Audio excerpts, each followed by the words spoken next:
What is up, everybody? This is Nate here. Sorry I haven't done a video for a while. 3 months. I've been pretty busy with a bunch of stuff. But last night's flash news has got me really, really pumped. It all started when Greg Berlanti tweeted this out.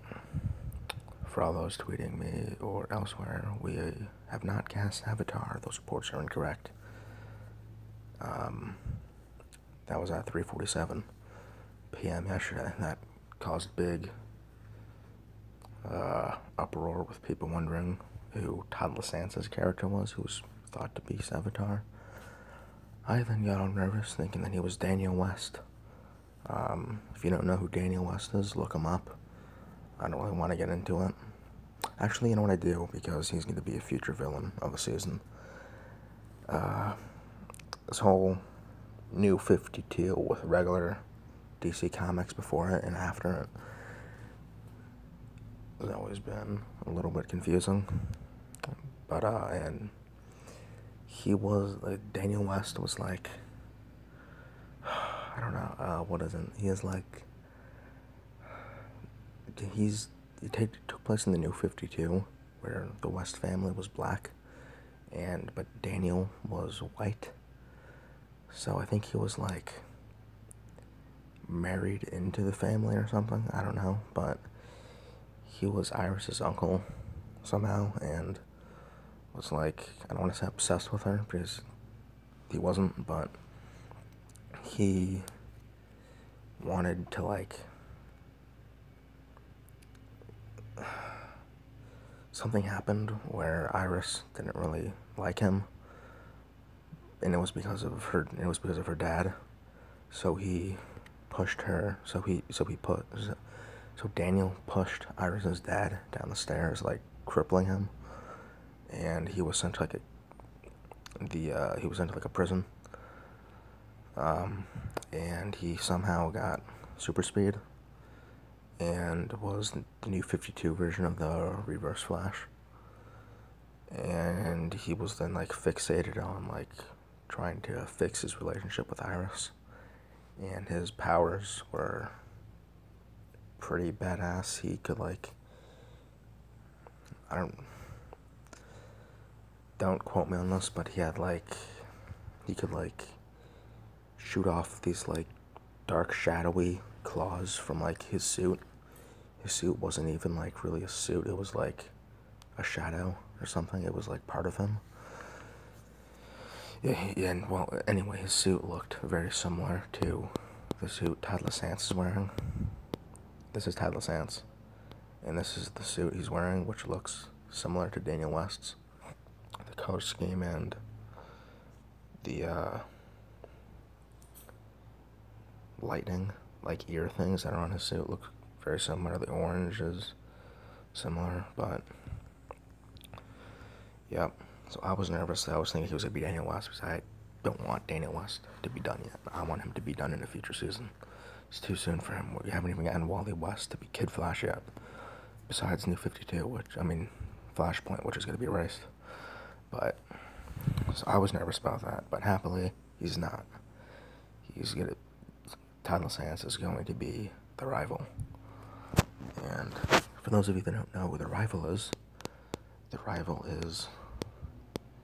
this man, Edward Claris.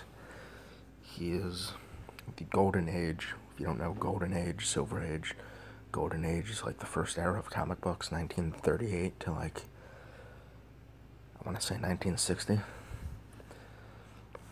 Golden Age and Silver Age, which Silver Age is 1960 to like 1990, I think.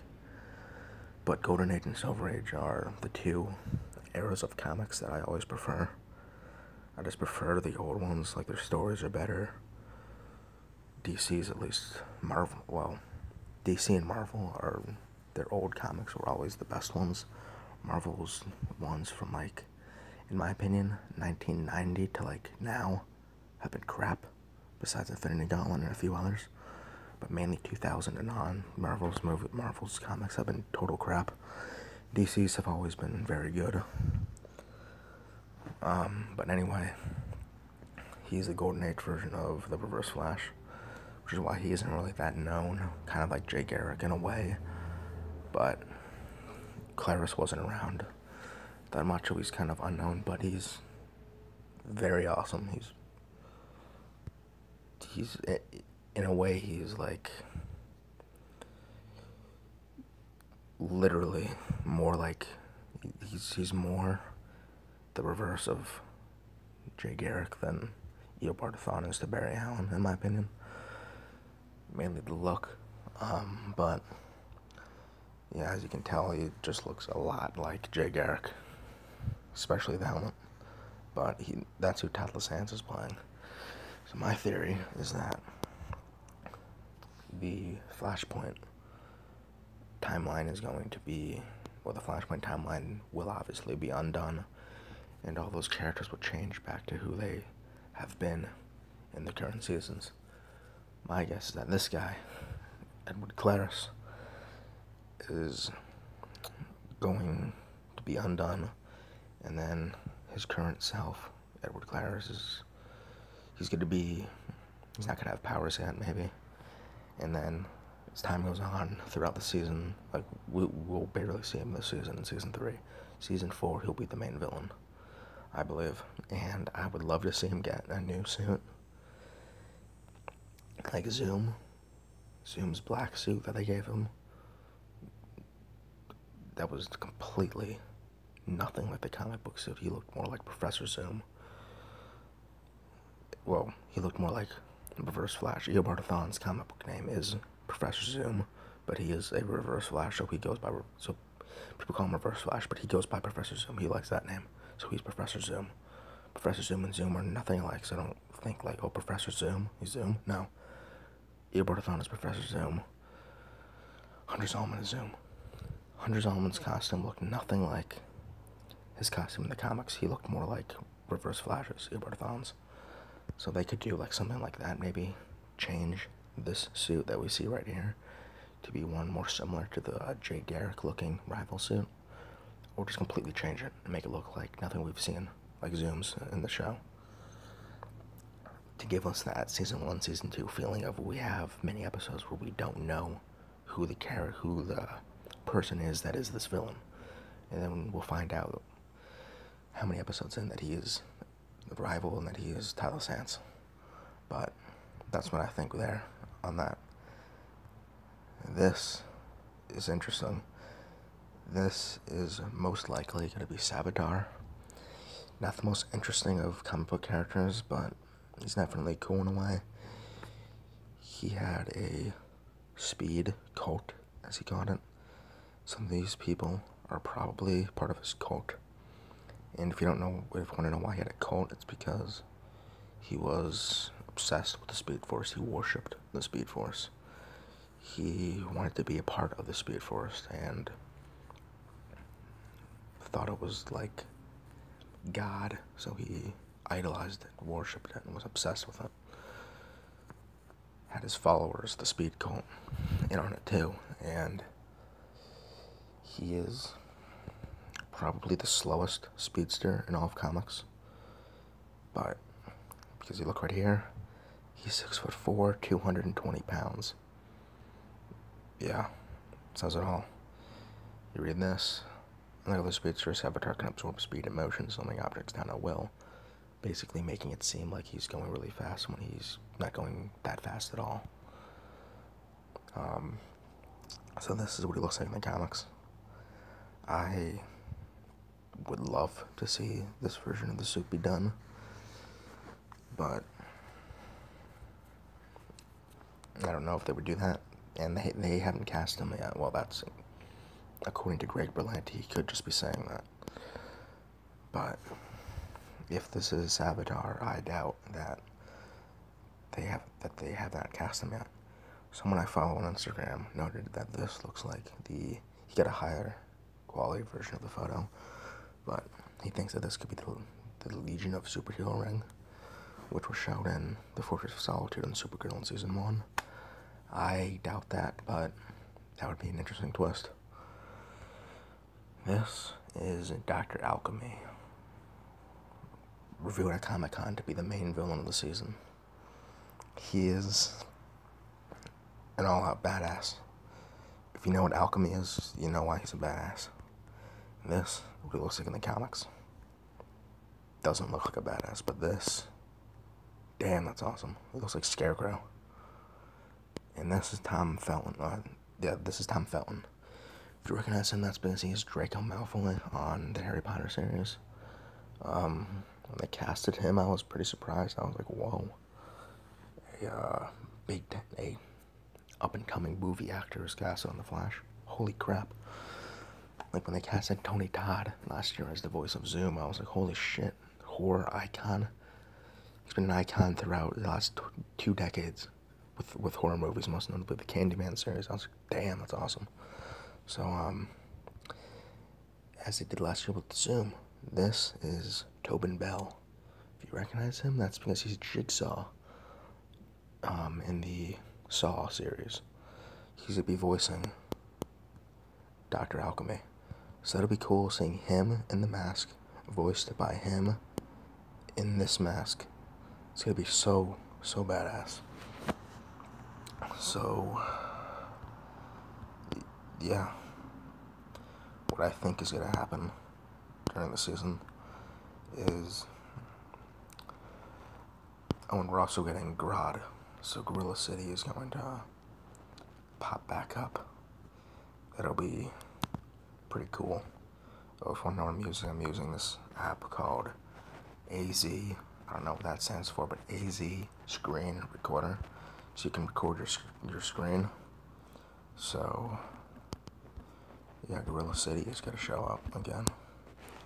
Flatberry will be going to Gorilla City, so that'll be so cool. It's like Planet of the Apes. It's just really cool. It's, if you're not entirely sure what it is, this is the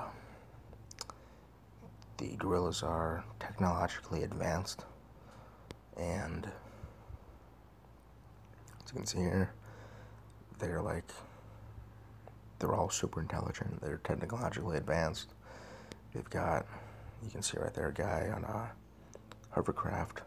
It's pretty freaking cool.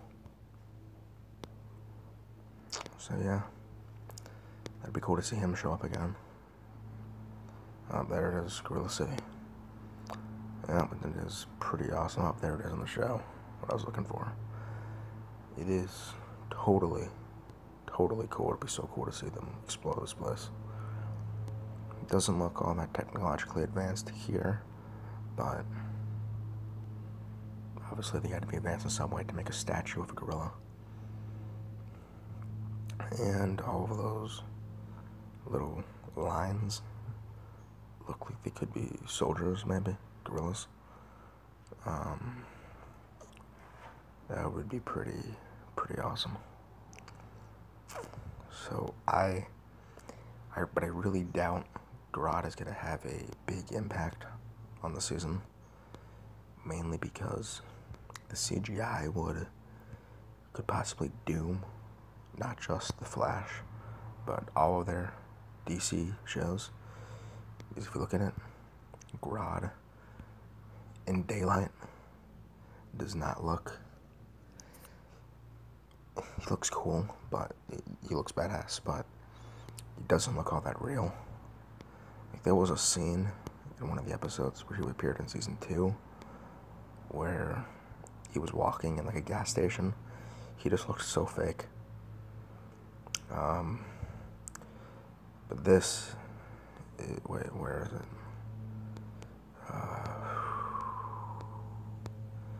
There's a character I want to see. On the Flash. I would love to see him team up with the Flash team. And I'm forgetting his name.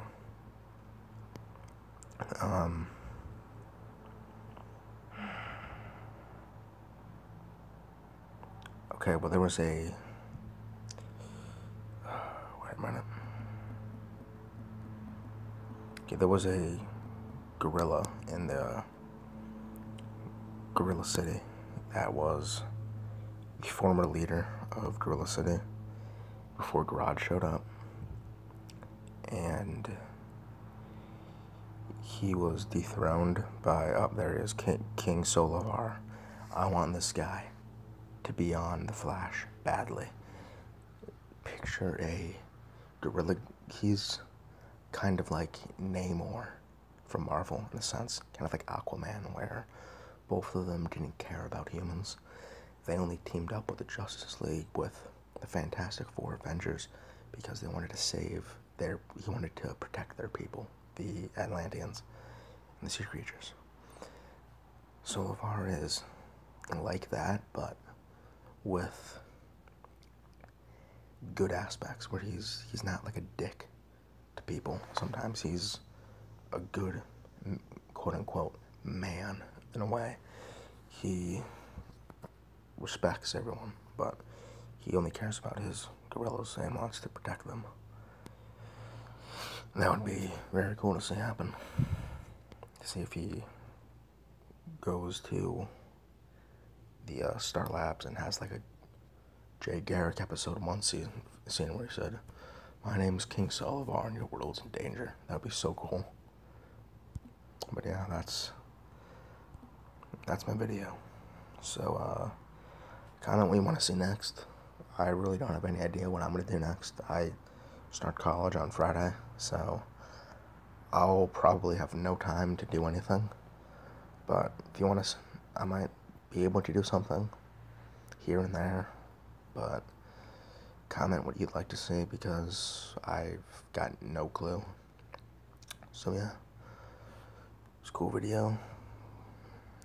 Goodbye.